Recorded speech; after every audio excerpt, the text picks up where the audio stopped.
Assalamualaikum warahmatullahi wabarakatuh.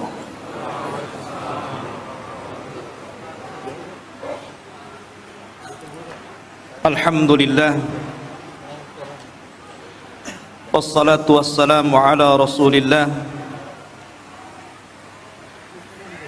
wa ala alihi wa sahbihi wa mawalah, wa la hawla wa la quwwata illa billahi wa ba'du.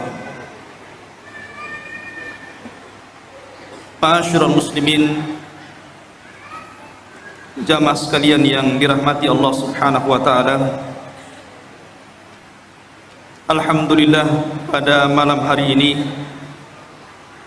kembali Allah Subhanahu wa taala pertemukan kita di Masjid Jabal Arafah. Semoga Allah Subhanahu wa taala memberikan pahala kepada yang membangunnya, dan tentunya juga kita yang senantiasa memakmurkannya di masjid yang kita cintai bersama ini. Pembahasan pada malam hari ini adalah pembahasan yang cukup menarik untuk kita bahas, karena bicara tentang akidah, salah satu keimanan kita kepada hari akhir. Salah satunya bicara tentang adanya Ya'juj dan Ma'juj. Tetapi kisah Ya'juj dan Ma'juj juga sangat erat kaitannya dengan seorang raja yang sangat besar, yang Al-Quran mengkisahkan walaupun hanya sedikit, yakni tentang Raja Dzulqarnain. Ma'asyiral muslimin yang dimuliakan Allah Subhanahu wa taala, sebelum saya menceritakan tentang hubung kait antara Ya'juj dan juga Ma'juj dengan Dzulqarnain, maka saya akan urut kisah ini berdasarkan Al-Quran yang terdapat dalam Suratul Kahfi. Namun sebelumnya saya ingin menjelaskan tentang siapa sebenarnya Raja Dzulqarnain itu. Kenapa disebut Dzulqarnain? Hidup di zaman siapa dia? Kemudian apa sepak terjangnya? Dan apa hubung kait beliau dengan Ya'juj dan juga Ma'juj? Ma'asyiral muslimin yang dimuliakan Allah Azza wa Jalla, kita tahu bahwa kalau kita menceritakan kisah-kisah dalam Al-Quran, maka akan dapat pelajaran yang bisa kita petik di dalamnya. Makanya Allah Subhanahu wa taala berfirman sendiri, laqad kana fi qisasihim ibratun liulil albab. Dan sungguh pada kisah-kisah yang diceritakan dalam Al-Quran itu ada pelajaran besar, khususnya kita yang memiliki akal yang sehat. Bahkan salah satu faidah kenapa Allah Subhanahu wa taala banyak mengkisahkan kisah-kisah dalam Al-Quran, berdasarkan firman Allah Azza wa Jalla, wa kullan naqussu 'alaika min amba'ir rusul ma nuthabbitu bihi fuadah. Dan begitulah kami kisahkan kepadamu ya Muhammad tentang habar-habar para utusan, tidak lain dan bukan hanya untuk menetapkan dan memberikan ketenangan kepada hatimu. karena dengan kisah-kisah dalam Al-Quranul Karim banyak pelajaran yang diambil oleh Rasul sepanjang perjalanan dakwahnya, dan itu juga berlaku kepada kita umatnya. Ma'asyiral muslimin yang dimuliakan Allah Subhanahu wa taala, bicara tentang kisah Dzulqarnain dulu sebelum kita masuk kepada kisah Ya'juj dan Ma'juj. Kisah Dzulqarnain ini sebenarnya dikisahkan dalam Al-Quran karena ada sebab turunnya. Di zaman Nabi SAW, orang-orang musyrik itu berupaya untuk mencegah dakwah Rasul dengan berbagai macam upaya. Salah satunya dengan cara mencari orang yang cerdas, orang yang berilmu untuk meruntuhkan dakwah. Jadi mencari dalil kepada orang alim, tapi bukan untuk mencari kebenaran, tapi mencari pembenaran untuk meruntuhkan dakwah. Jadi orang-orang musyrik itu orang-orang bodoh, karena tidak diturunkan kepada mereka kitab-kitab dari langit. Berbeda dengan orang Yahudi dan Nasrani, diturunkan padanya Taurat dan Injil. Sehingga orang-orang musyrik ini, pembesar-pembesar mereka datang ke Madinah, kemudian bertanya kepada orang Yahudi tentang sosok orang yang mengaku nabi di daerahnya, maksudnya Nabi SAW. Maka orang-orang Yahudi mengatakan kepada orang-orang musyrik, kalau memang orang yang mengaku nabi di daerahmu betul-betul seorang nabi, tanyakan kepadanya 3 perkara. Kalau dia sanggup menjawab, berarti dia seorang nabi. Tapi kalau dia tidak sanggup menjawab, dustakan kenabiannya. Apa 3 soalan yang akan ditanyakan, yang diajarkan orang-orang Yahudi kepada orang-orang musyrik untuk ditanyakan kepada Rasul? Yang pertama, akhbirna an fityatin dhahabu fi dhahril awal qad kanat lahum qisatun ajibah. Tanyakan kepada orang yang ngaku nabi itu tentang beberapa anak muda di zaman awal-awal yang mereka memiliki kisah yang ajaib.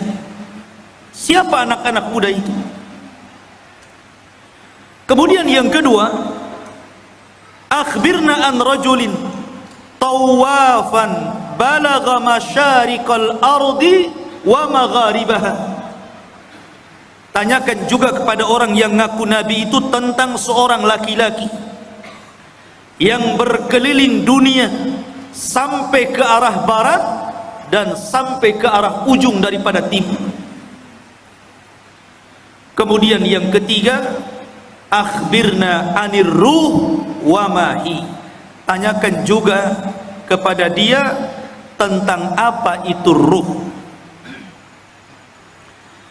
Akhirnya orang-orang musyrik sudah mendapatkan apa yang mereka kehendaki untuk ditanyakan kepada Nabi SAW, bukan untuk mencari kebenaran. Tidak. Mereka hanya hendak menghalang-halangi dakwah Rasul saja supaya didustakan manusia. Akhirnya para pembesar Quraisy sampainya di Mekah, mereka datang kepada Nabi SAW. Mereka mengatakan, ya Muhammad, sesungguhnya kami memiliki 3 soalan.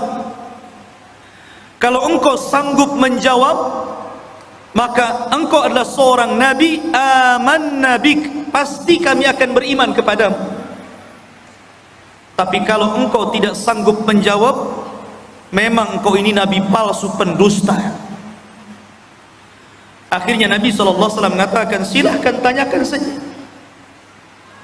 Maka kemudian orang-orang musyrik ini bertanya tentang 3 soalan tadi. Saking senangnya Nabi SAW, kalau seandainya Rasul bisa menjawab 3 soalan itu mereka akan beriman. Nabi SAW menjanjikan dengan kata-katanya, sa'ukhbirukum ghadan, besok saya kabarkan jawabannya. Dan Nabi SAW lupa mengatakan insyaallah. Saking senangnya Nabi SAW sampai tidak mengatakan insyaallah, hanya mengatakan baik, besok saya akan jawab pertanyaan. Rupanya gara-gara Nabi SAW tidak mengucapkan insyaallah, akhirnya Allah uji keesokan harinya tidak ada Jibril yang datang memberitahu jawabannya.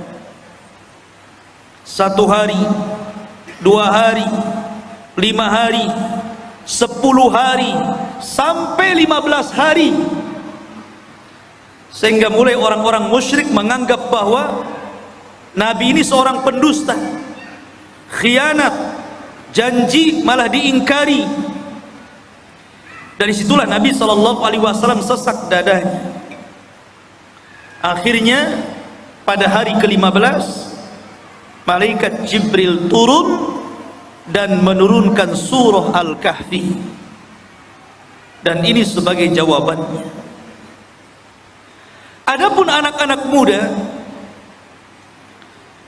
yang berada di zaman awal yang mereka terjerembab dalam gua, mereka adalah Ashabul Kahfi, yang Allah firmankan, am hasibta anna ashabal kahfi warraqim kanu min ayatina ajaba.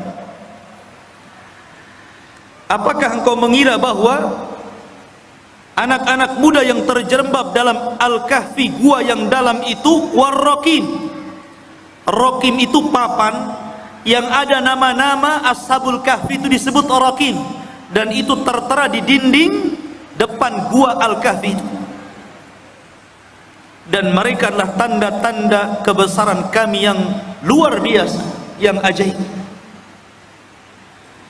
Adapun anak muda yang berkeliling dunia sampai mencapai ujung barat dan ujung timur, ujung selatan dan ujung utara, adalah Dzulqarnain, di mana Allah Subhanahu wa taala berfirman, yas'alunaka an dzil qarnaini qul sa'atlu alaikum minhu dzikra. Mereka bertanya-tanya kepadamu tentang siapa Dzulqarnain. Kata Allah, katakan ya Muhammad kepada mereka, saya akan cerita, saya akan bacakan kepada kalian sedikit dari cerita Dzulqarnain. Kata-kata minhu itu menunjukkan sedikit, karena memang Al-Quran tidak panjang lebar menceritakan Dzulqarnain, tidak sebagaimana cerita Ibrahim, cerita Nabi Musa dan yang lain, hanya cuplikan kecil. Tapi itu sudah menjawab pertanyaan orang-orang Quraisy. Adapun ruh, maka Allah katakan yas'alunaka 'anir ruh qulir ruhu min amri rabbi. Mereka bertanya tentang ruh, katakan ruh itu urusan Rabbmu. Karena ruh itu sampai hari ini walaupun teknologi sudah canggih, nggak ada yang bisa mendeteksi ruh itu seperti apa. Sehingga ruh itu urusan Allah Subhanahu wa taala. Dari sini ikhwatu fiddin dimuliakan Allah Azza wa Jalla, sebab cerita Dzulqarnain itu dari sebab turunnya ayat ini dari pertanyaan orang-orang Quraisy. Dan subhanallah ikhwan, gaya dakwah orang-orang Quraisy itu ditiru oleh sebagian orang-orang yang tidak suka dengan dakwah. Terkadang ada orang jahil, dia ingin menghancurkan dakwah. Caranya apa? Bertanya kepada orang alim, tetapi yang tidak sepakat dengan orang alim yang hendak dijatuhkannya. Dia hanya minta fatwa saja. Setelah dapat fatwa, bukan diamalkan, tapi untuk menjatuhkan lawan. Makanya banyak orang-orang alim yang alimnya itu bukan untuk memperbaiki manusia, terkadang untuk memecah belah manusia. Dan mereka adalah ulama ulama-ulama yang jelek. Ma'asyiral muslimin yang dimuliakan Allah Azza wa Jalla, cerita tentang Dzulqarnain ini menjadi khilaf para ulama. Apakah dia seorang raja, apakah dia malaikat, apakah dia seorang wali? Karena memang kisah Dzulqarnain ini kisah yang unik sekali. Bahkan Al-Imam Qatadah rahimahullahu ta'ala mengatakan bahwa di dunia ini tidak ada penguasa yang mampu menguasai sebagian besar dunia kecuali hanya 4 orang saja, yang 2 mukmin dan 2 kafir. Pertama, yang mukmin adalah Raja Sulaiman. Sulaiman menguasai sebagian besar dunia. Kemudian yang kedua, Dzulqarnain. Adapun yang kafir, yang pertama adalah Namrud, dan yang kedua Bukhtun Nasr. Ada yang mengatakan Al-Iskandar Al-Maqduni, tapi yang masyhur adalah Bukhtun Nasr. Dan keduanya kafir, baik Namrud ataupun Bukhtun Nasr yang menghancurkan Palestina itu. Lah salah satunya adalah Dzulqarnain.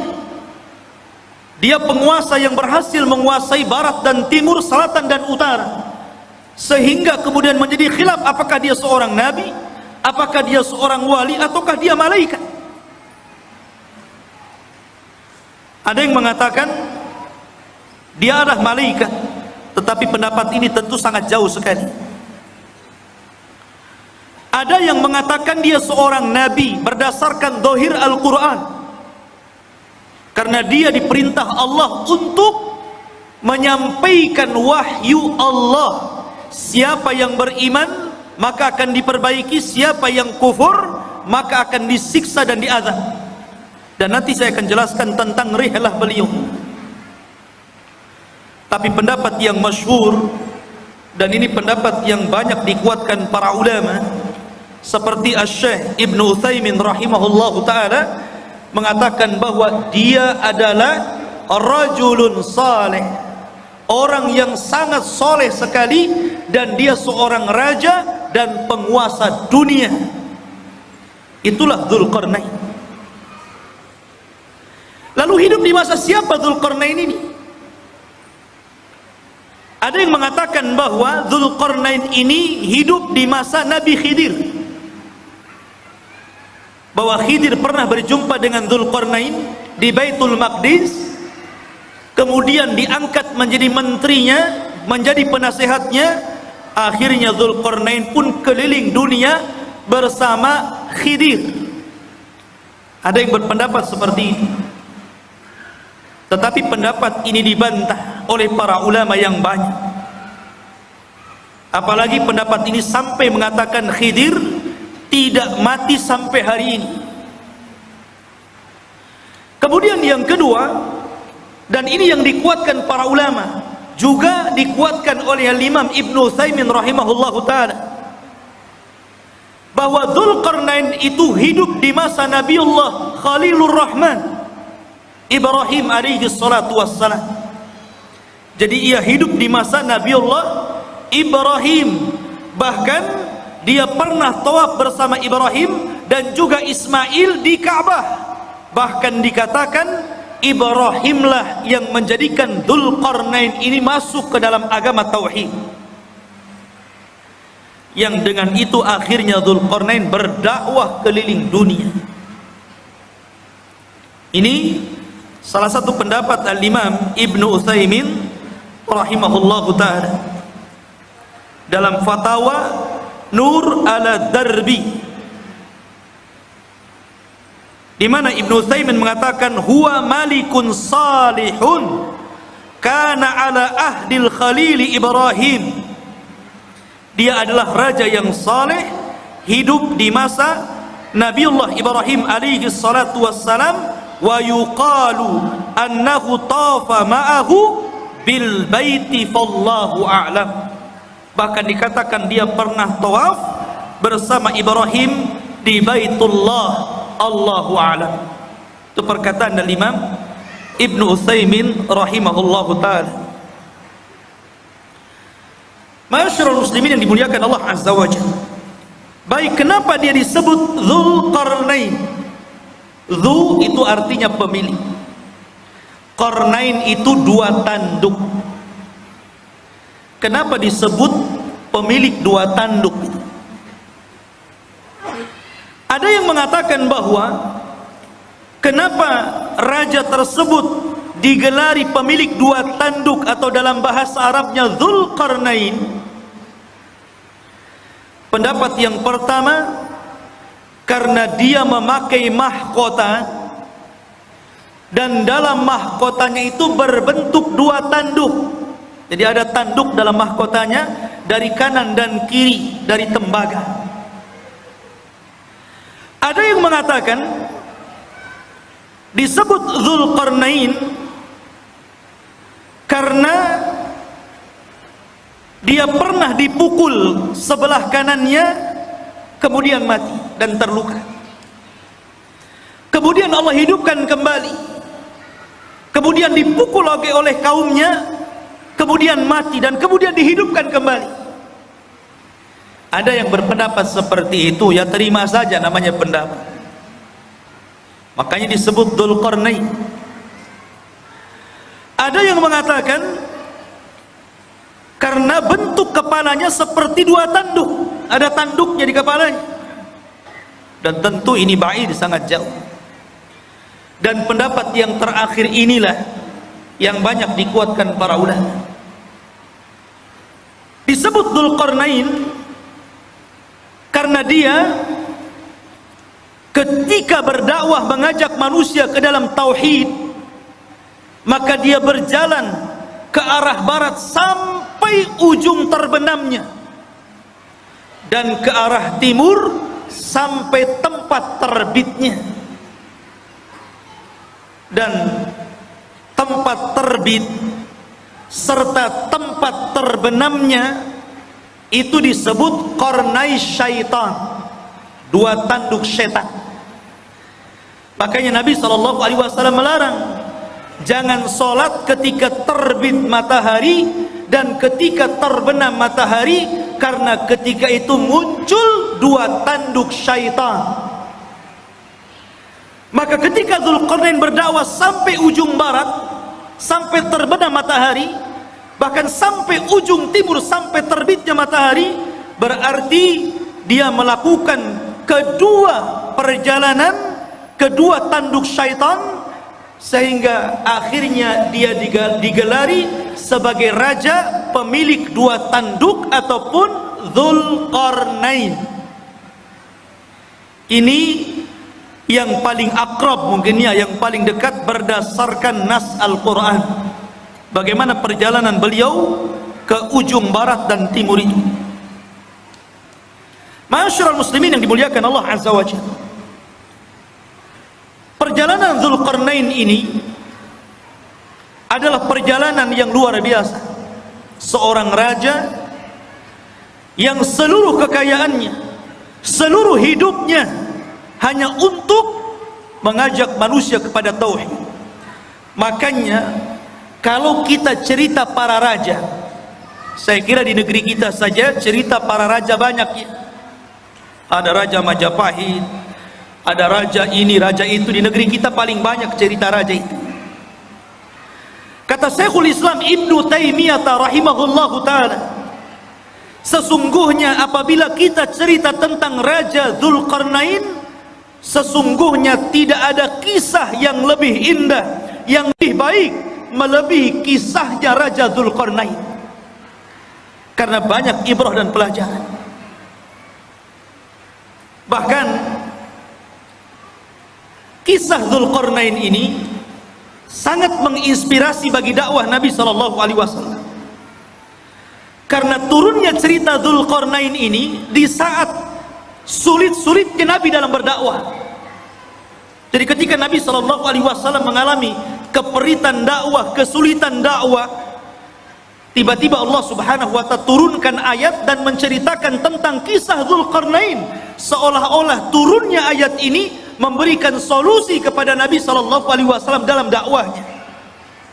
Bahkan disebutkan oleh Safiyur Rahman Al-Mubarakfuri dalam sirah nabinya,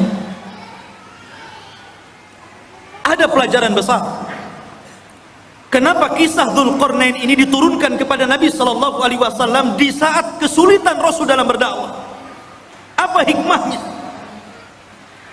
Beliau mengatakan, seolah-olah Allah Subhanahu wa ta'ala menjanjikan kepada Rasul bahwa kelak kekuasaan Rasul sallallahu alaihi wasallam akan sama dengan kekuasaan Dzulqarnain. Ketika Dzulqarnain berkuasa sampai ujung barat dan timur, maka kelak juga apa yang dibawa Nabi sallallahu alaihi wasallam pun akan sampai kepada ujung barat dan timur. Makanya Nabi sallallahu alaihi wasallam mengatakan, innallaha zawaliyal ardu fara'aitu masyariqaha wa magharibaha. Sesungguhnya Allah lipatkan bumi, kata Nabi sallallahu alaihi wasallam kepadaku, sehingga aku melihat ujung barat dan ujung timur. Padahal Rasul tidak pernah seperti Dzulqarnain ke ujung barat dan timur, kan? Rasul tidak pernah ke Indonesia saja, nggak pernah. Ya. Tapi Nabi SAW diperlihatkan ujung barat dan timur, seolah-olah kekuasaan Nabi SAW akan sampai ke ujung barat dan ujung timur. Dan itu menjadi sebuah kenyataan. Islam hari ini berada di mana-mana. Di daratan Eropa, Afrika, Asia, semua ada Islam.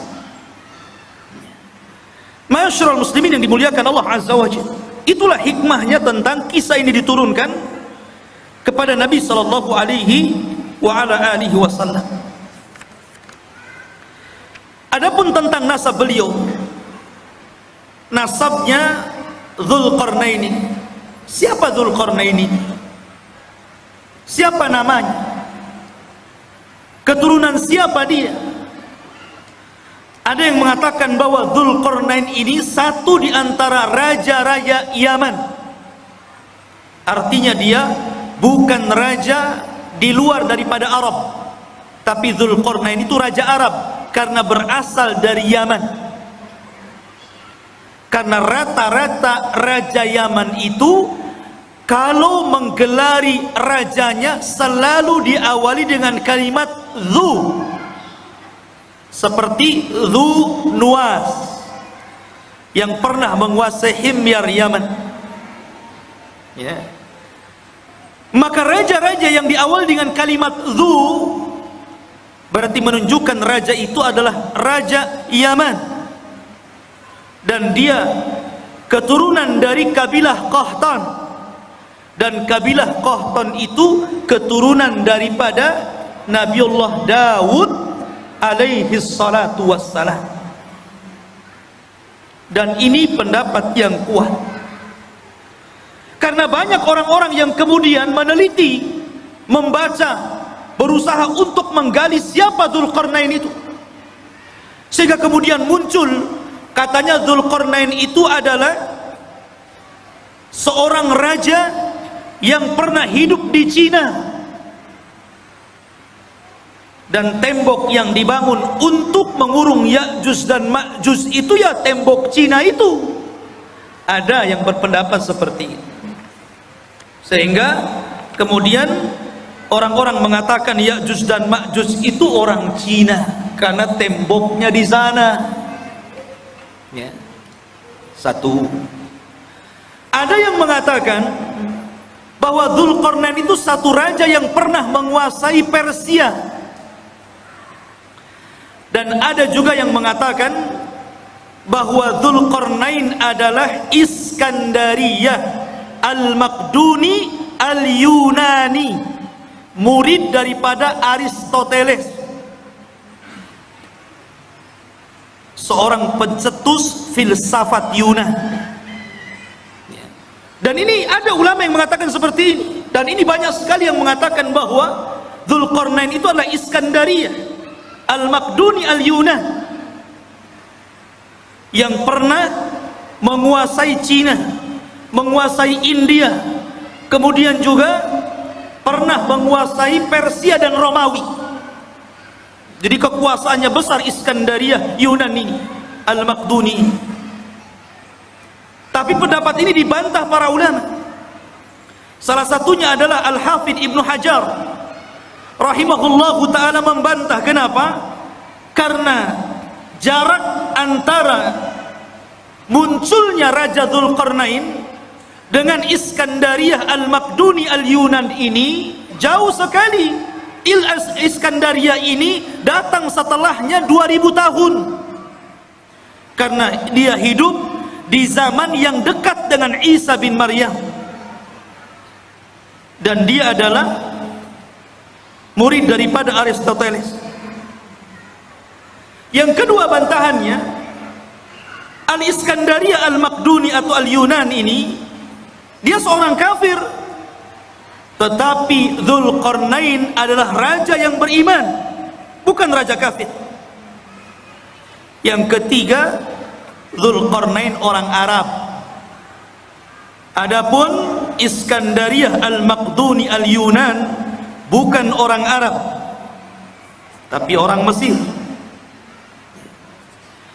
Dan inilah yang kemudian dikuatkan oleh Al-Hafidh Ibnu Hajar, Al-Hafidh Ibnu Katsir, dan juga Al-Imam Ibnu Taimiyah rahimahullahu ta'ala membantah pendapat bahwa Dzulqarnain itu adalah Raja Iskandariyah Al-Maqduni Al-Yunan, karena itu hidup di zaman mendekati Isa bin Maryam. Sementara pendapat yang kuat sebagaimana dikemukakan oleh Al-Imam Ibnu Utsaimin bahwa Dzulqarnain itu hidup di masa Ibrahim. Enggak ketemu. Dari sini Dzulqarnain Raja Iskandariyah lah. Tidak ada hubung kait antara Iskandariyah dengan Dzulqarnain. Ada sebuah asar dari turjumanul Quran Abdullah bin Abbas radhiyallahu an, walaupun asar ini fihi nazar, ada pandangan para ulama, bahwa usia dakwah daripada Dzulqarnain itu 500 tahun, 500 am. 500 tahun dia berdakwah. Dan wajar, karena usia zaman dulu kan panjang-panjang, lain dengan usia umat sekarang. Makanya di zaman itu pernah ada seorang wanita menangisi anaknya yang meninggal.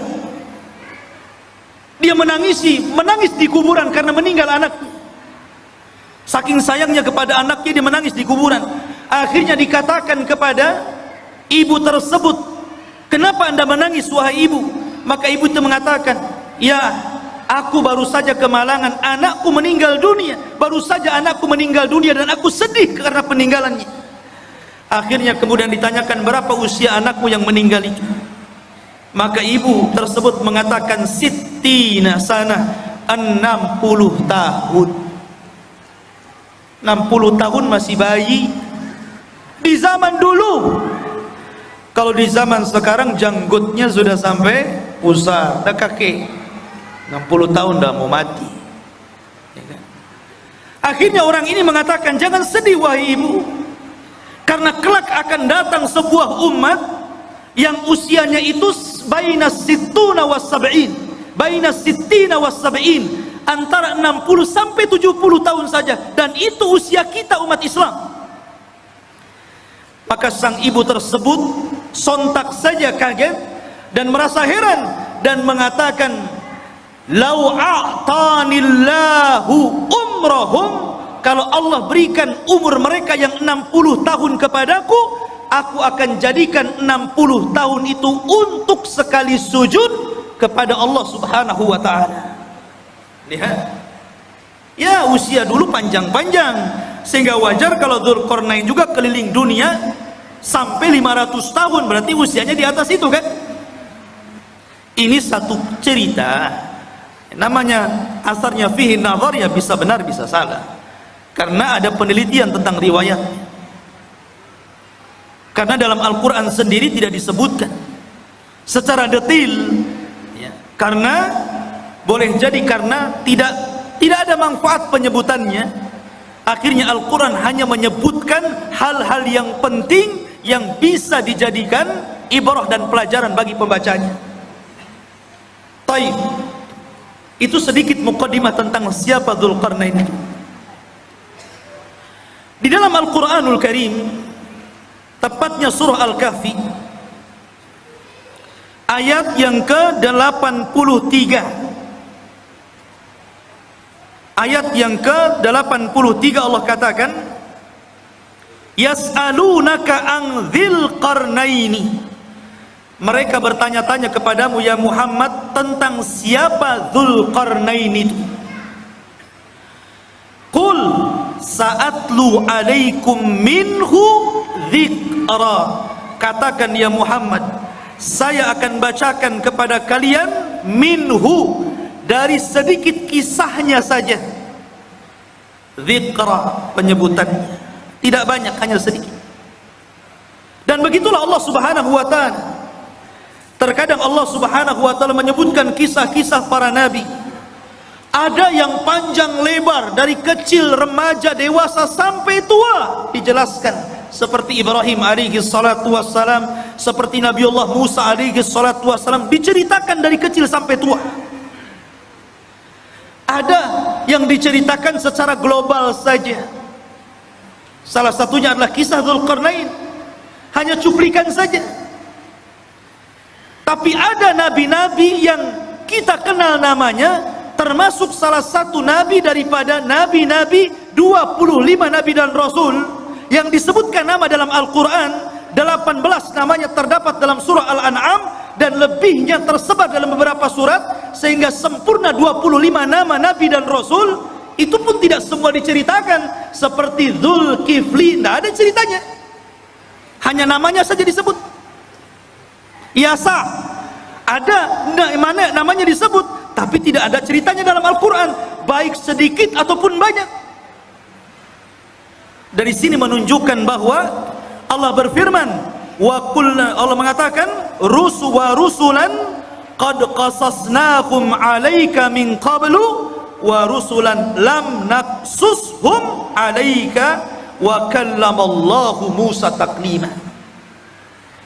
Dan ada rasul-rasul yang kami ceritakan kisahnya, tapi ada juga rasul-rasul yang kami tidak ceritakan kisahnya. Tapi kita wajib beriman adanya para rasul dan nabi itu. Ma'asyiral muslimin yang dimuliakan Allah Azza wa Jalla. Kemudian Allah mengatakan, inna makkanna lahu fil ardi wa atainahu min kulli syai'in sababa. Inna, sesungguhnya, makanna, sesungguhnya kami, makanna lahu, sesungguhnya kami telah memberikan kekuasaan lahu kepada siapa? Dzulqarnain. Makan itu artinya kekuatan, kekuasaan, kehebatan untuk menjadi raja. Apa sebabnya? Sebabnya wa atainahu min kulli syai'in sababa. Dan kami telah memberikan kepada Dzulqarnain ini jalan untuk mencapai segala sesuatu yang dikehendakinya. Jadi kalau Sulaiman ingin membangun sesuatu, dia sudah punya para arsiteknya. Kalau dia ingin menyerbu sebuah kaum, sudah siap para tentara-tentaranya. Kalau dia ingin membuat pengairan, kalau di Batam mungkin kayak ATB gitu kan, sudah ada ahli airnya. Kalau ingin membuat jalan, sudah ada ahli jalannya. Kalau ingin membuat persenjataan, sudah ada ahli senjatanya. Pokoknya segala sesuatu yang dikehendaki Dzulqarnain ada jalannya, dan Allah Subhanahu wa ta'ala berikan kepada Dzulqarnain untuk kepentingan dakwah. Nih yang menjadikan Allah makkanna lahu fil ard, kami berikan kekuasaan yang besar di permukaan bumi kepada Dzulqarnain. Dan ini sebuah pelajaran bahwa kalau seorang penguasa ingin berkuasa dengan kuat dan tidak bisa ditumbangkan, maka dia harus mengikuti firman Allah Azza wa Jal, wa atainahu min kulli syai'in sababa. Dia harus punya orang-orang pakar-pakar, harus dekat dengan dia, pakar ekonomi, pakar politik gitu kan, pakar hubungan antara dalam negeri dan luar negeri, dan pakar-pakar yang lainnya. Kalau dia memiliki pakar-pakar itu dan sesuai dengan bidangnya, maka dia akan kokoh menjadi penguasa. Tapi kalau dia kemudian mencomot menteri asal saja, yang penting bapak senang umpamanya ya, atau mengambil orang-orang dekat yang penting mendukung dia, nah itu tidak akan inna makkanna lahu fil ard. Jadi betul-betul harus orang-orang ahlinya seperti Dzulqarnain, baru penguasa itu akan kuat kekuasaan. Kemudian Allah mengatakan fa'atba'a sababa, maka mulailah Dzulqarnain mengikuti satu jalan. Ingat, perjalanan Dzulqarnain dalam berdakwah ini banyak sekali, tapi Al-Quran hanya menceritakan 3 perjalanan dakwahnya saja, karena ini yang paling vital, yang paling penting, dan banyak pelajaran yang kita bisa petik khususnya bagi Anda para penguasa, karena ini seorang raja. Kalau Anda ingin menjadi penguasa negara, hendaklah pelajari kisah Dzulqarnain, karena ini contoh bagi para raja. Sebagaimana pernyataan dari Imam Syekhul Islam Ibnu Taimiyah rahimahullahu taala, tidak ada kisah yang terbaik para raja melebihi kisahnya Dzulqarnain. Perhatikan perjalanan pertama. Allah mengatakan, hatta idza balagha maghribasy syamsi wajadaha taghrubu fi ainin hamiyatin wa wajada indaha qauman qulna ya Dzulqarnain imma an tu'adziba wa imma an tattakhidha fihim husna fa amma qala amma man zalam fa sawfa nu'adzibuhu thumma yuraddu ila rabbih fayu'adzibuhu adzaban nuqra. Perhatikan ini perjalanan pertama Raja Dzulqarnain, hingga apabila dia telah sampai ke tempat terbenam matahari.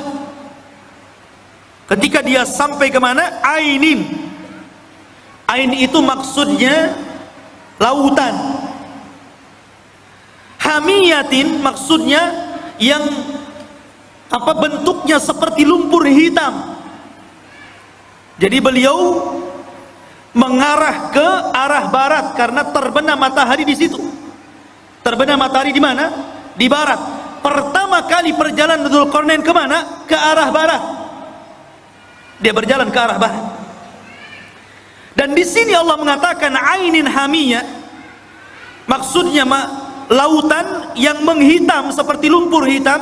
Karena begini ikhwan, matahari itu awalnya putih, kemudian semakin mengarah ke barat menjadi kuning, kemudian semakin tenggelam menjadi merah, kemudian ketika tenggelam menjadi hitam karena muncul malam.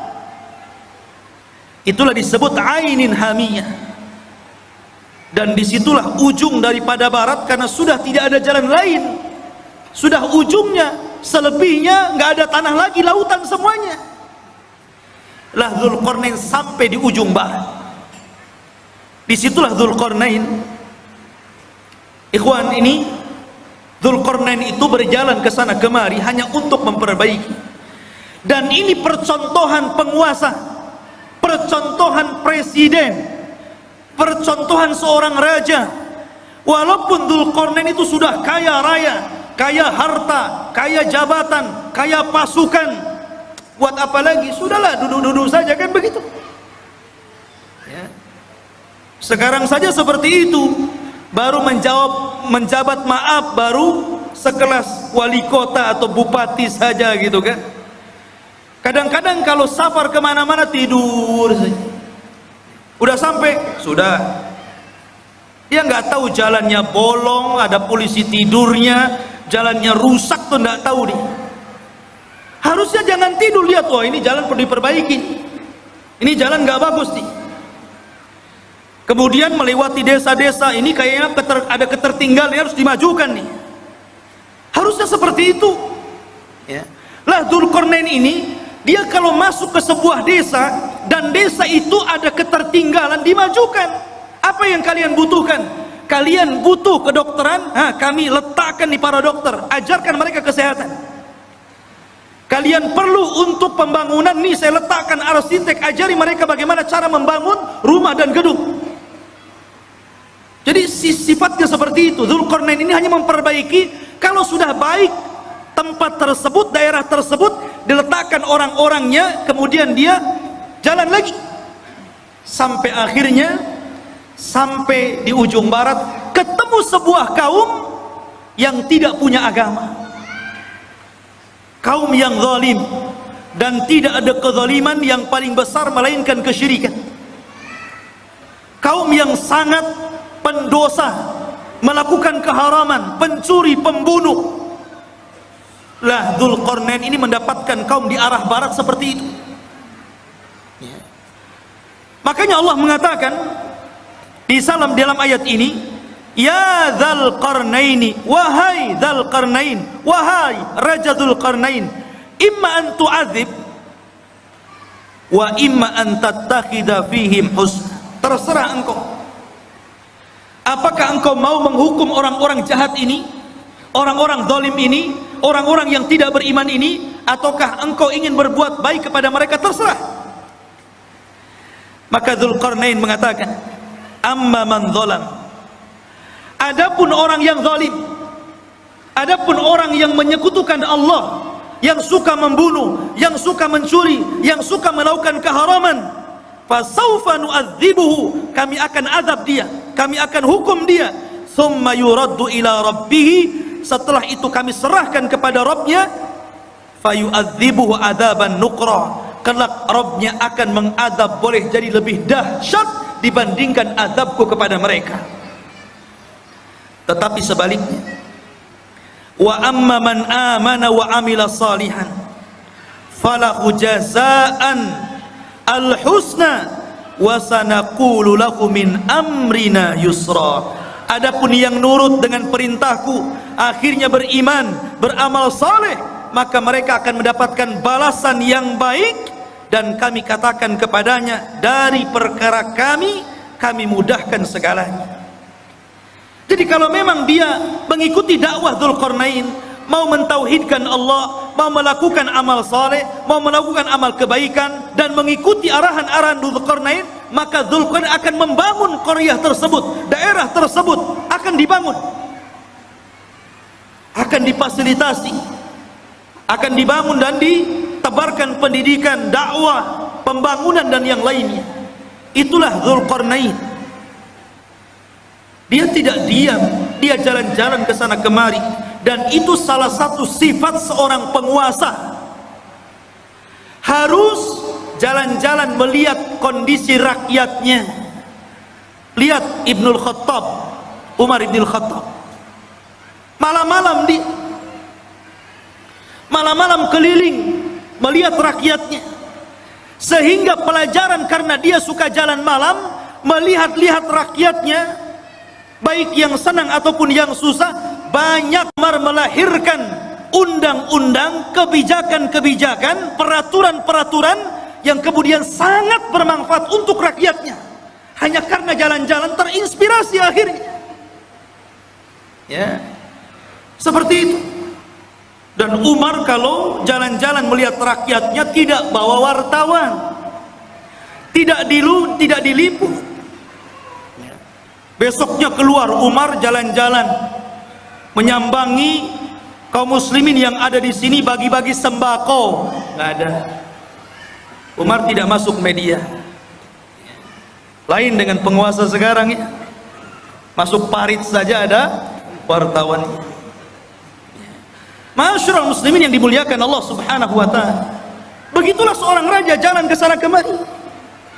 Inilah yang pertama perjalanan siapa? Dzulqarnain ke arah barat. Baru kemudian Allah mengatakan, "Summa atba'a sababa." Baru kemudian Dzulqarnain berjalan ke arah lain. Ke arah mana? Allah mengatakan, "Hatta idza balagha matli asy-syamsi." Sampai ketika Dzulqarnain sampai di arah terbitnya matahari. Kalau tadi terbenam kan, matahari kan terbenam itu dari atas bawah sampai terbenam, seolah-olah matahari masuk ke dalam laut. Tidak. Matahari itu tidak mengelilingi bumi. Bukan berarti dia masuk arah laut kemudian mengelilingi bumi sampai muncul di arah timur. Tidak. Sebagaimana pelajaran yang ma'ruf antum pelajari di sekolah-sekolah. Matahari tidak mengelilingi bumi. Matahari itu menghadap Allah, sujud kepada Allah hampir-hampir. Dia tidak diizinkan untuk terbit dari arah timur dan hampir-hampir terbit dari arah barat. Dan kalau sudah demikian, maka kiamat telah dekat. Lah Dzulqarnain sampai di ujung matahari terbit, akhir artinya arah timur, karena terbitnya matahari itu di timur. Ya. Disitulah kata Allah berfirman, "Wajadaha tatlu ala qaumin lam naj'al lahum min duniha sitra." Subhanallah. Maka kemudian ketika dia menempuh jalan, dia mendapatkan sebuah kaum, sekelompok umat yang kami tidak menjadikan bagi mereka sesuatu yang melindunginya dari cahaya matahari. Umat yang sangat terbelakang, nggak punya rumah, nggak berpakaian.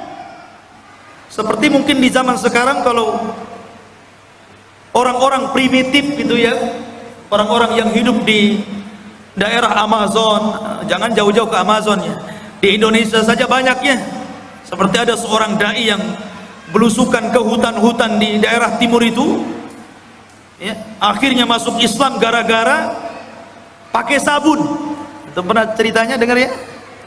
Masuk Islam gara-gara sabun. Gak pakai baju. Lah Dzulqarnain ketemu umat yang seperti itu nggak pakai baju, mungkin hanya pakai koteka saja gitu ya. Dan subhanallah, nggak punya rumah.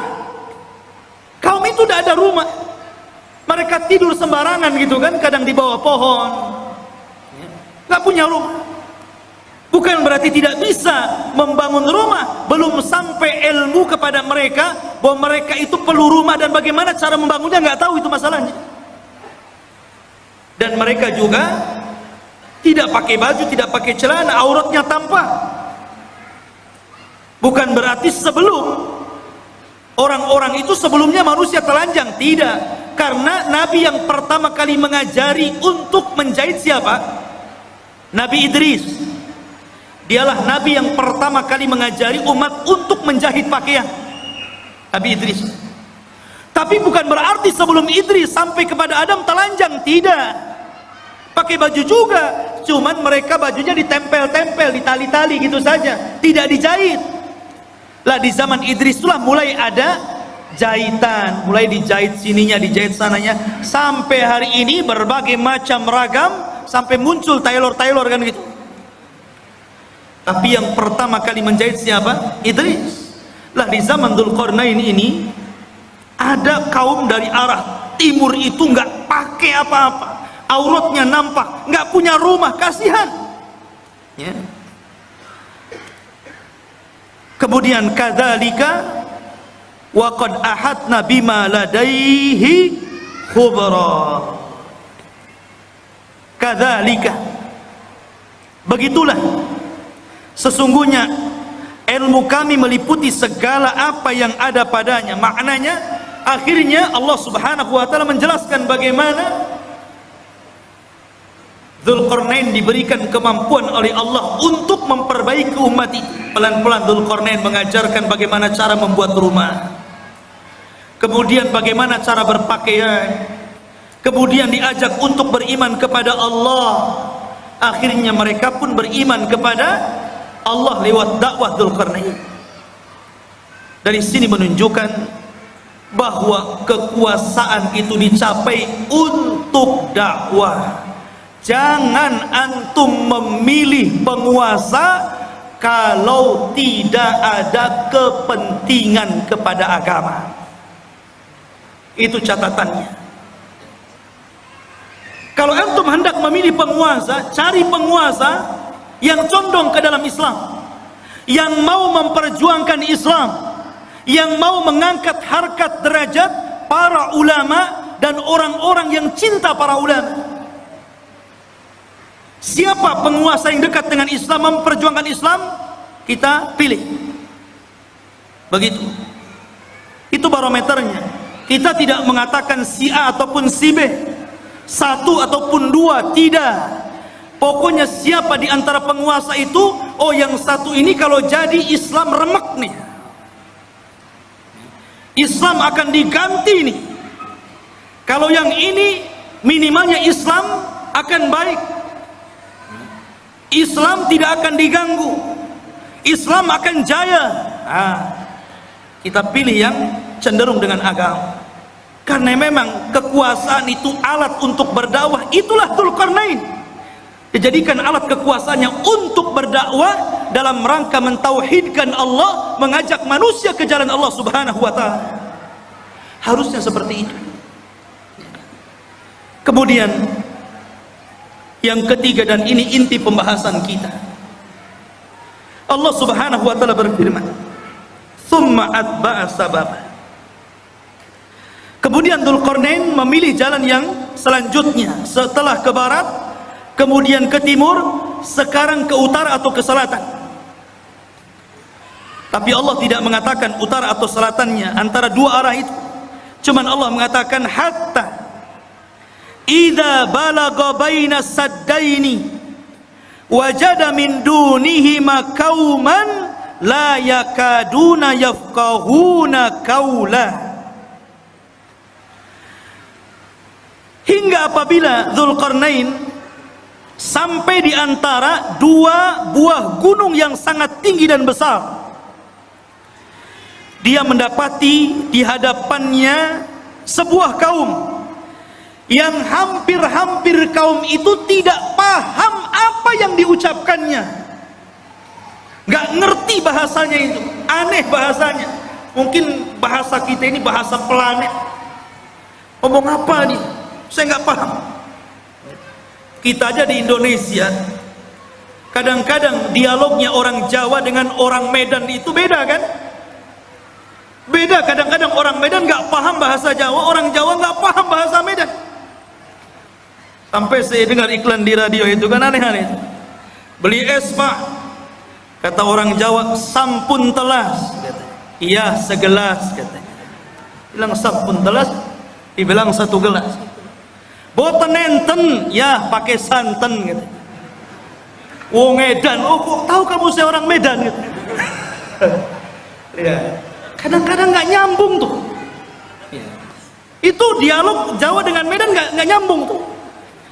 Sampai dijelaskan oleh Imam Ibnu Katsir dalam Bidayah wan Nihayah, sampai Dzulqarnain itu untuk memahami bahasa orang itu memerlukan 10 penerjemah. Dari satu bahasa ke bahasa berikutnya, dari bahasa berikutnya, sampai 10 bahasa, 10 penerjemah, baru Dzulqarnain paham. Oh iya maksudnya apa, baru tahu dia. Bahasanya susah dipahami. Ya.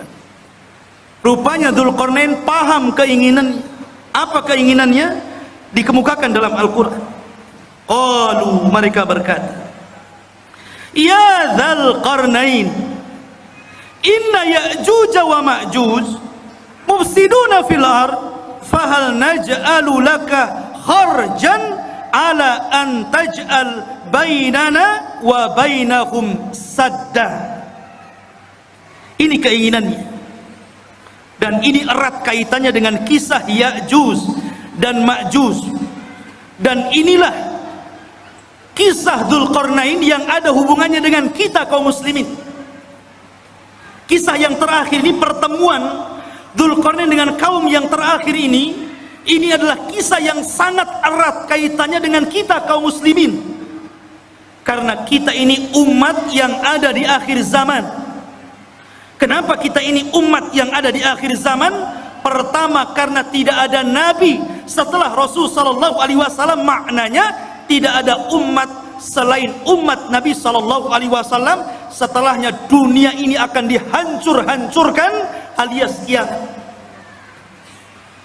Dzulqarnain diminta oleh mereka itu dalam waktu-waktu tertentu datang Ya'juj dan Ma'juj. Mereka membuat kerusakan, membunuh, membantai, merampok, memperkosa, melakukan anarkis. Mereka brutal, mereka bengis. Makanya kelak di akhir zaman, fitnah Ya'juj dan Ma'juj itu berbeda dengan fitnah Dajjal dan fitnah keluarnya binatang dari perut bumi. Kalau Dajjal fitnahnya apa? Fitnahnya agama. Dia dikeluarkan oleh Allah itu untuk memfitnah agama kita, karena dia awalnya ngaku nabi, berakhir ngaku Tuhan. Dajjal tidak akan membunuh kita kalau kita menuhankan dirinya, kecuali kalau kita kufur kepada ketuhanan Dajjal, baru dia bunuh kita. Tapi kalau kita beriman kepada Dajjal, justru disenangkan sama Dajjal. Antum mau apa? Diberi oleh Dajjal. Adapun fitnahnya binatang melata yang akan keluar dari perut bumi, dia tugasnya hanya stempel saja. Ketemu orang kafir, distempel jidatnya, distempel hidungnya, kemudian gosong, menunjukkan alamat dia kafir. Ketemu orang yang beriman, distempel dahinya, bercahaya, menunjukkan dia mukmin. Ketika itu tidak ada nama, semua dilupakan dari namanya. Saya Abu Meros, saya nggak tahu siapa saya. Sehingga akhirnya orang itu hanya menyebutkan dari tanda yang ada di mukanya, mukmin dan kafir, dan tidak tersinggung. Ya. Mau kemana min gitu? Oh, mau ke sawah fir. Itu saja. Gak tersinggung. Kalau sekarang dikafir-kafirkan orang tersinggung. Enak saja kau kafir-kafirkan saya. Tapi zaman itu tidak. Lah fitnahnya Ya'juj dan Ma'juj itu beda. Ini brutal ini. Dia hanya taunya merusak bumi saja, membunuh dan membunuh. Bahkan di akhir zaman bukan hanya membunuh, tapi memakai bangkai orang yang dibunuhnya, kanibal. Jadi dahsyat fitnahnya ini. Makanya kaum ini sangat merengek kepada Dzulqarnain, minta tolong agar Dzulqarnain memisahkan mereka dengan Ya'juj dan Ma'juj ini.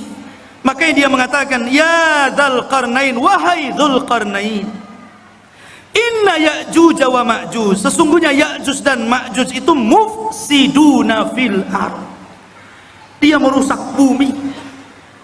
Kata para ulama mentafsirkan ketika memaknai apa yang dimaksud merusak di situ, ada yang mengatakan yang dimaksud merusak di situ adalah sebagaimana yang dikatakan Wahab ibn Munabbi, bahwa mereka yaf'aluna amala qaumi Lut. Pertama, mereka itu kaum yang homoseksual. Ini kata-kata Wahab ibn Munabbi. Jadi kalau sekarang ada orang yang terjangkit penyakit homoseksual, berarti pengikut Ya'juj dan Ma'juj. Itu menurut Wahab ibn Munabbi.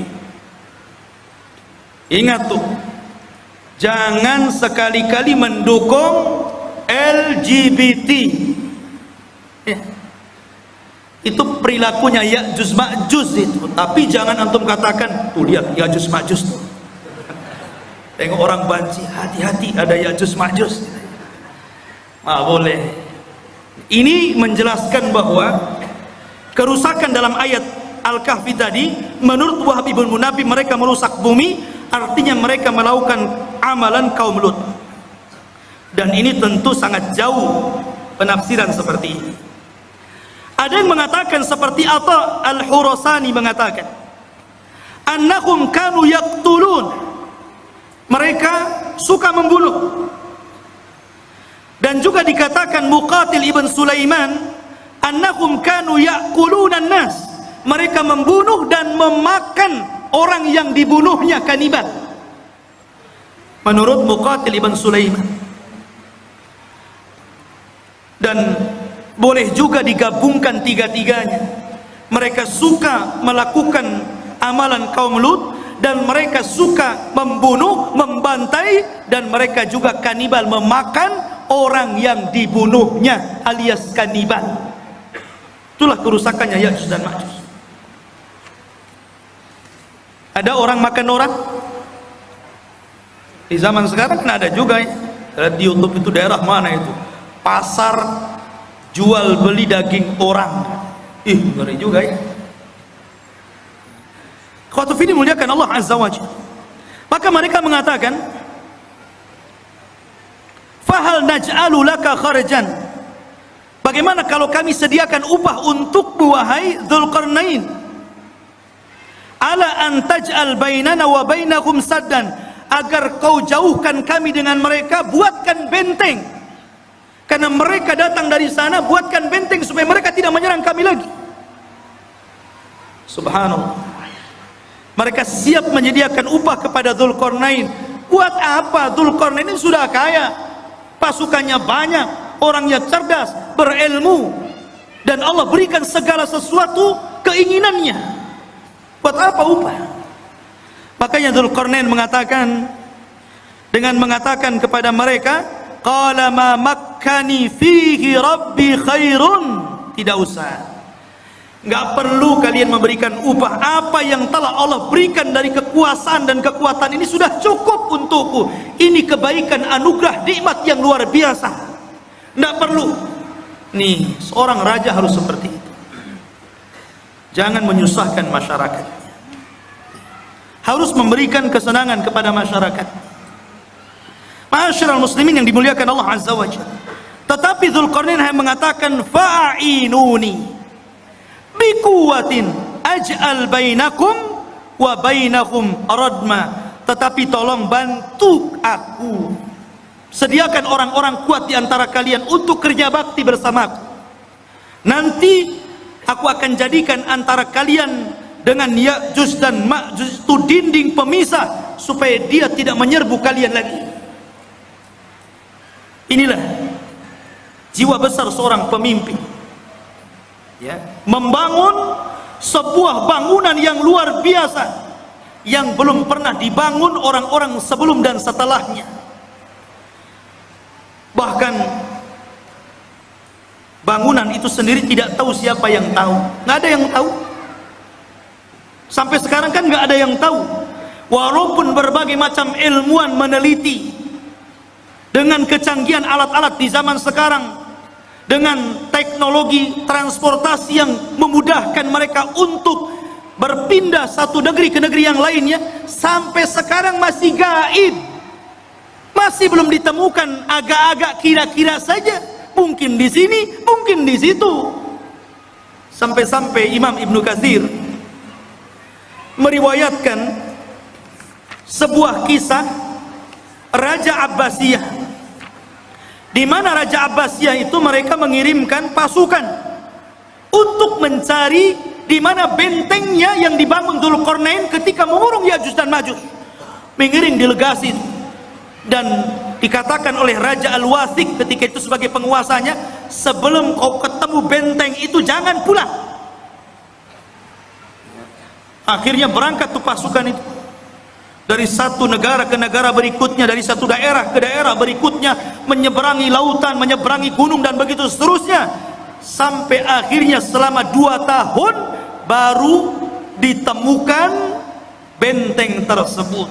Tapi Ibnu Katsir sendiri tidak menyebutkan sanad riwayatnya, sehingga tidak bisa dijadikan pegangan kisah ini.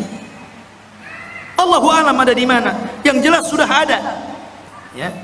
Walaupun sebagian para ulama seperti Lajnah Daimah dan juga Syekh bin Baz rahimahullahu taala ketika ditanya tentang di mana sebenarnya benteng yang dibangun Dzulqarnain itu, yang mengurung padanya Ya'juj dan Ma'juj dan akan keluar di akhir zaman, maka Syekh bin Baz hanya mengatakan min kibalil masyriq, dari arah timur, maksudnya kota Madinah. Kalau antum berada di Madinah, ke arah timurnya. Kemudian diisyaratkan ke daratan Cina, ke daratan Cina ya. Ada yang mengatakan bahwa benteng itu terletak di daerah daratan Armenia. Ada yang mengatakan Azerbaijan di daerah Georgia ya. Itu sebagian ulama mengatakan seperti itu. Tetapi sekali lagi tidak bisa ditegaskan seperti itu. Cuman dari arah timur. Apakah Cina? Tidak. Ya'juj Ma'juj bukan Cina. Walaupun ada sebagian orang yang melihat ciri-ciri daripada hadis Rasul, kok ciri-ciri itu melekat kepada orang-orang Asia. Orangnya pendek, mukanya bulat, matanya sipit. Jangan-jangan saya boleh? Bukan. Ya'juj dan Ma'juj itu belum keluar. Kalau Cina sudah keluar dari dulu ya. Di mana-mana. Dia belum keluar. Dan dia di balik tembok. Dan kelak akan dikeluarkan Allah di akhir zaman. Bukan sekarang, di akhir zaman. Karena Ya'juj dan Ma'juj itu Allah keluarkan setelah Allah hancurkan bentengnya, itu ketika setelah Isa bin Maryam turun, itu pun pasca terbunuhnya Dajjal. Dajjal dibunuh dulu, baru setelah itu selang beberapa waktu Isa dan kaum muslimin diuji lagi oleh Allah, tiba-tiba runtuh daripada apa yang sudah dibangun Dzulqarnain, sadnya ini, bendungannya ini, bentengnya ini. Akhirnya dari situ min kulli hadabin yansilun, maka mereka keluar dari benteng itu seperti bah yang turun dari bukit, saking banyaknya gitu, keluar semuanya. Karena dalam riwayat Abdullah bin Umar radhiyallahu an, di antara mereka Ya'juj dan Ma'juj itu dikisahkan bahwa tidak mungkin mati seorang Ya'juj dan Ma'juj itu kecuali kalau seandainya mereka telah mendapatkan 1000 keturunan baru mati ya. Jadi kalau seandainya keturunannya sudah 1000 baru dia mati, itu dalam sebuah azab. Makanya wajar kalau jumlah mereka banyak. Ketika Adam alaihi salatu wassalam dipanggil oleh Allah dan mengatakan, ya Adam akhrij bi'than nar, wahai Adam, keluarkan utusan-utusan neraka. Adam kaget, ya Rabb, wama bi'tsun nar, apa utusan neraka itu? Maka Allah mengatakan, setiap 1000 penduduk neraka keluarkan satu orang dan masukkan ke dalam surga. Artinya 999 masuk neraka dan 1 masuk surga. Ketika itu Allah mengatakan kepada Adam, 1 dari kalian dan 999 dari Ya'juj dan Ma'juj. Jadi jumlah mereka banyak. Jadi kalau antum mau perang dengan Ya'juj dan Ma'juj itu, 1 dari antum dikeroyok dengan 999 Ya'juj dan Ma'juj, kira-kira menang atau keok tuh? Antum 10 orang saja mati antum. Apalagi 999 lawan 1 kan itu. Lain kalau antum lawannya pakai rudal. Kalau tangan kosong nggak mungkin antum. Tapi di zaman itu nggak ada rudal, nggak ada nuklir. Semua kembali kepada peralatan manual, pedang, panah, tombak, kuda, unta, sehingga susah melawan mereka. Dan itulah apa yang disabdakan Rasul, akan muncul sebuah kaum yang tidak bisa engkau perangi. Makanya wahai Isa, selamatkan kamu dan selamatkan sebagian dari yang selamat dari kaum muslimin, bersembunyilah di bukit Tur. Akhirnya Isa pun menyembunyikan diri dan kaum muslimin di bukit. Dzulqarnain ini akhirnya membuat benteng yang sangat kokoh sekali. Kemudian sifat bentengnya dijelaskan. Atuni zubural hadid hatta idza sawa baina as-sadafaini qala anfuhu hatta idza ja'alahu naran qala atuni ufrig alaihi qitra. Maka Dzulqarnain berkata, berikanlah kepadaku potongan-potongan besi, sehingga apabila besi itu telah sama rata dengan kedua puncak gunung, seolah-olah main las, kayak orang las itu kan. Besi itu dibuat, ditancap-tancapkan, kemudian dilas satu dengan yang lainnya, sehingga menjadi sebuah benteng. Kemudian ketika tinggi besi itu sama dengan gunungnya, berkatalah Dzulqarnain, tiupkanlah api, hingga apabila besi itu sudah menjadi merah seperti api.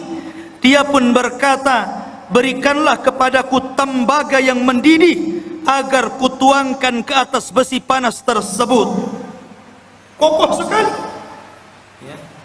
Inilah dinding yang tidak bisa dijebol. Sampai Ya'juj dan Ma'juj sendiri gak bisa jebol dinding itu. Di zaman Nabi SAW, Rasul pernah mendengar sebuah gelegar suara yang menggelegar. Kata Sofia, kata Nabi kepada Sofia, wahai Sofia, tahukah kamu suara apa ini? Kata Sofia mengatakan, tidak tahu, Allah dan Rasulnya yang.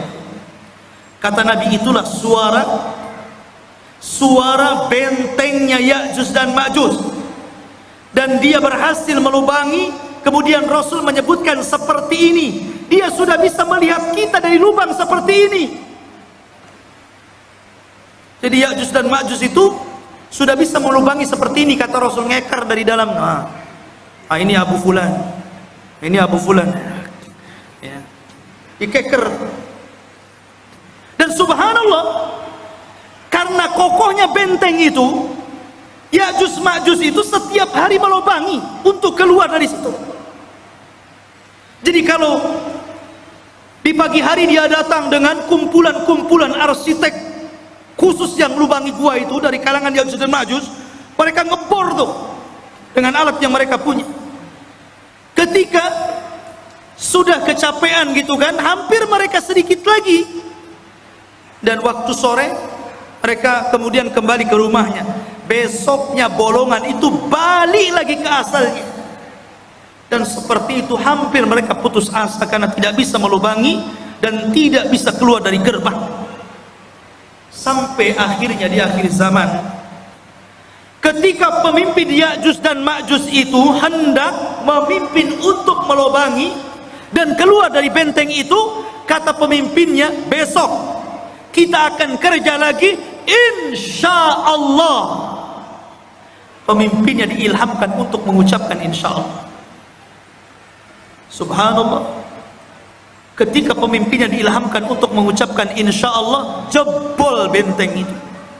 Akhirnya mereka keluar, sehingga ketika mereka turun dari bukit itu dan mengarah ke Palestina, kemudian yang pertama mendarat di sebuah danau Tiberias atau danau Buhairah, diminum itu kelompok yang pertama paling depan.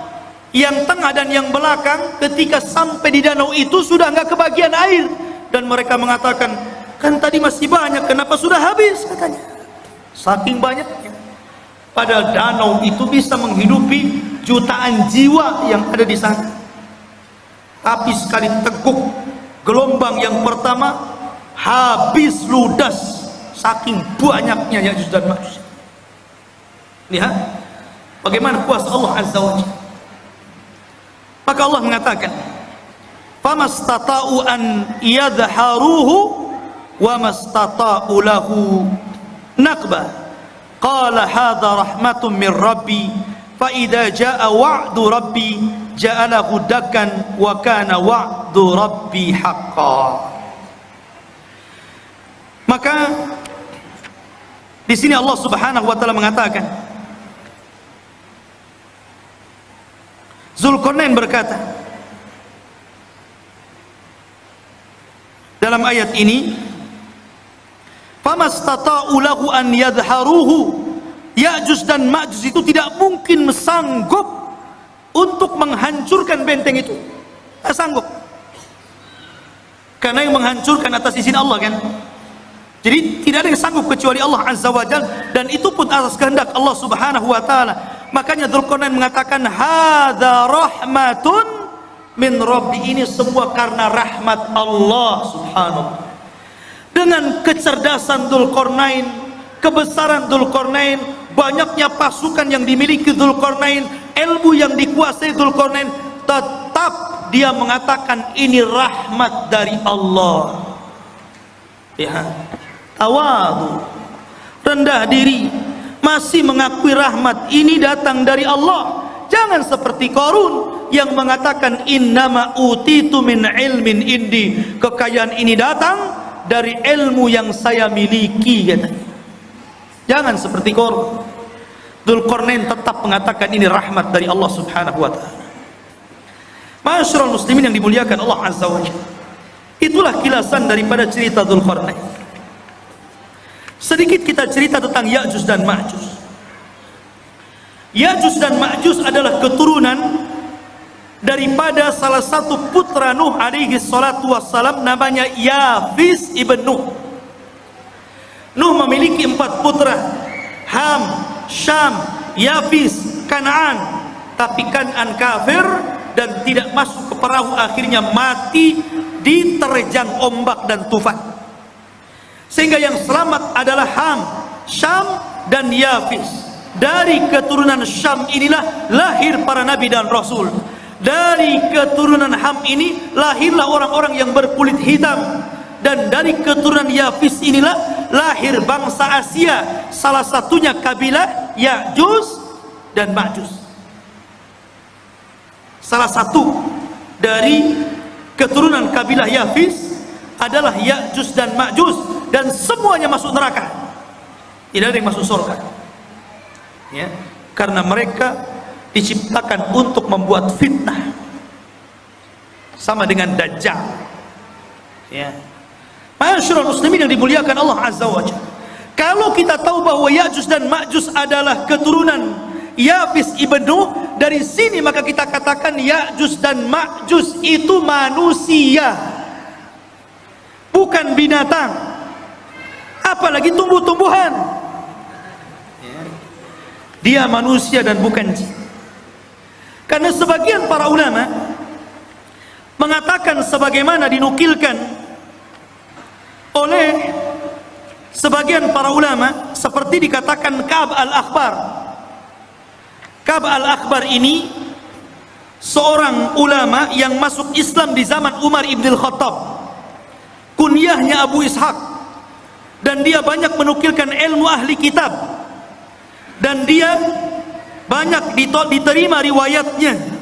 Ada beberapa riwayat yang ditolak karena Israiliyat.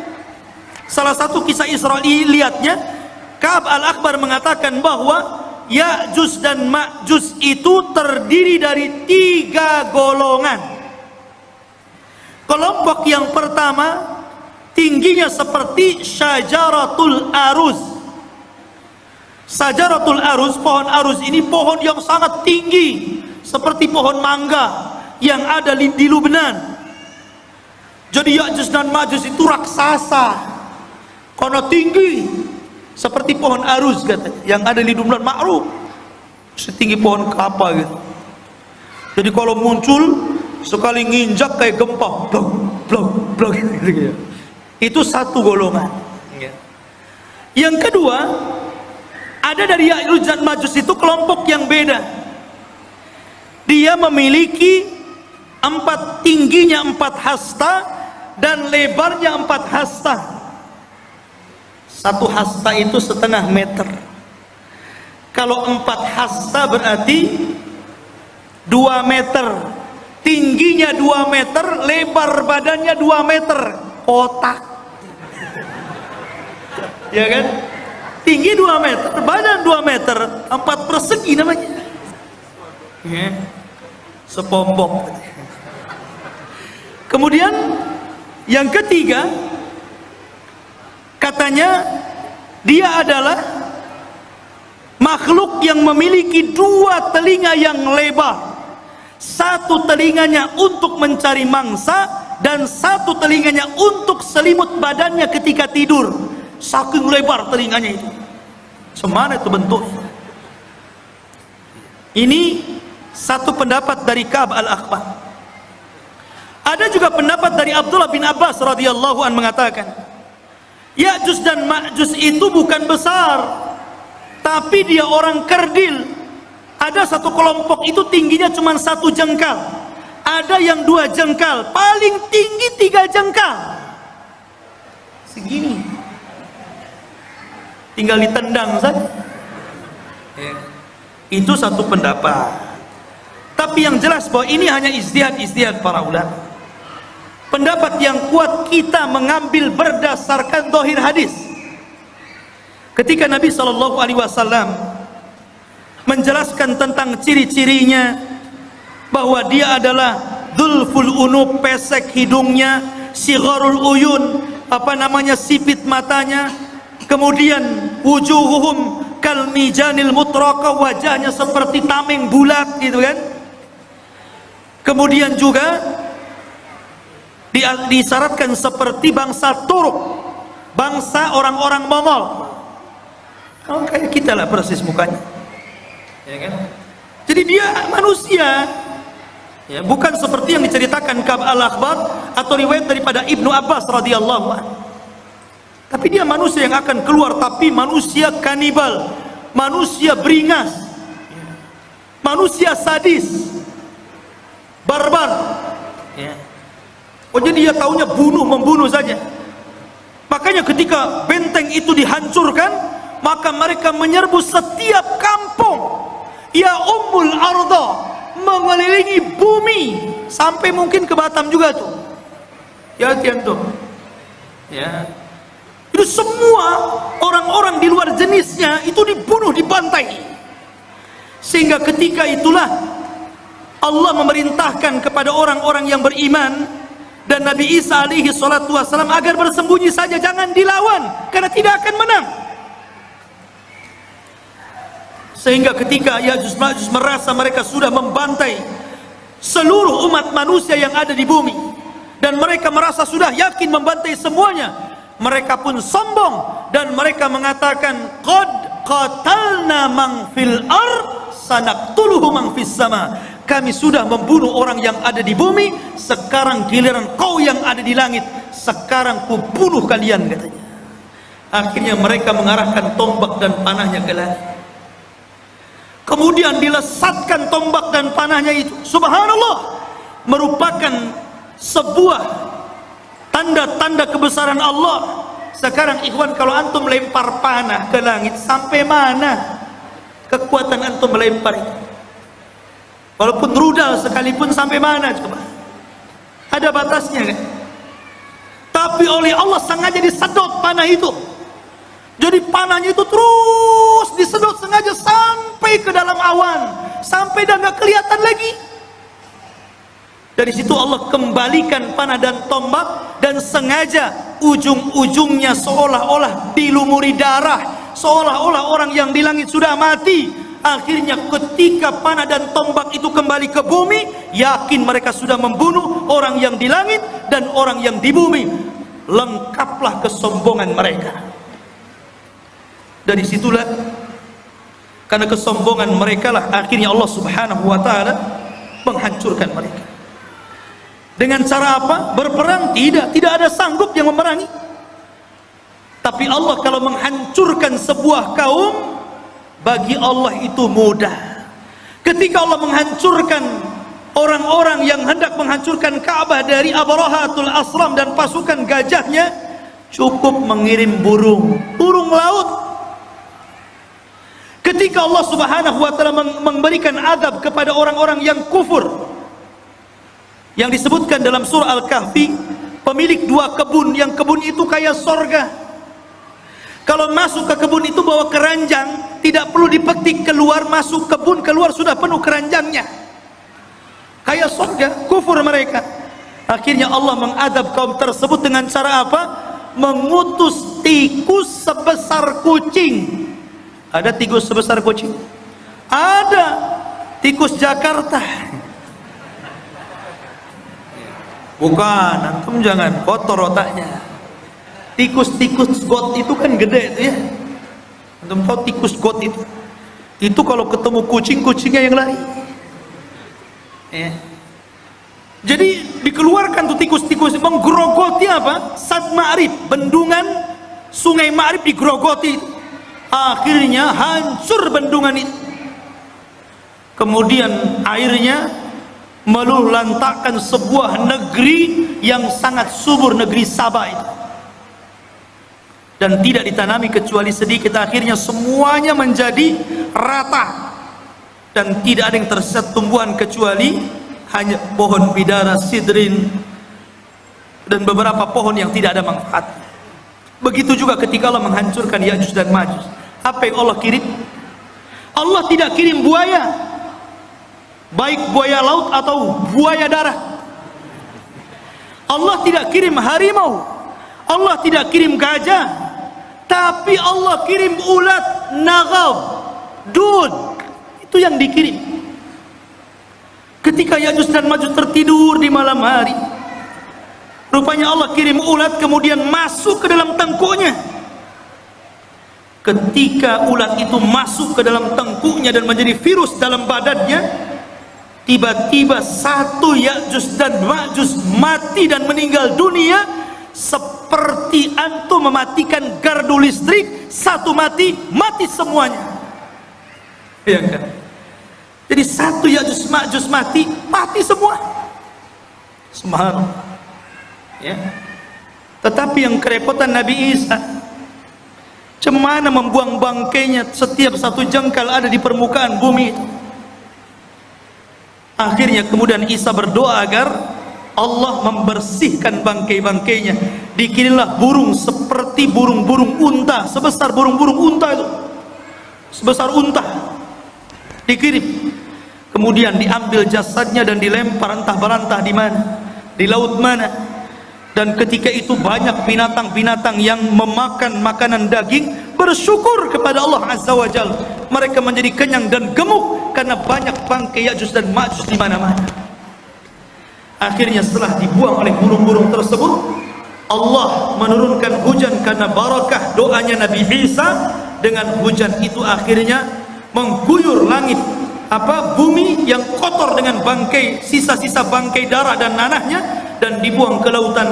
Akhirnya bumi menjadi subur kembali dan Isa pun hidup beberapa tahun setelahnya, dan itulah kehidupan yang paling indah sepanjang kehidupan manusia. Ini diantara cerita The King Zulkarnain Fas Ya'juj dan Ma'juj. Mudah-mudahan ada manfaatnya. Subhanakallahumma wa bihamdika asyhadu an la ilaha illa anta astaghfiruka wa atubu ilaik. Allahu ta'ala. Assalamualaikum warahmatullahi wabarakatuh.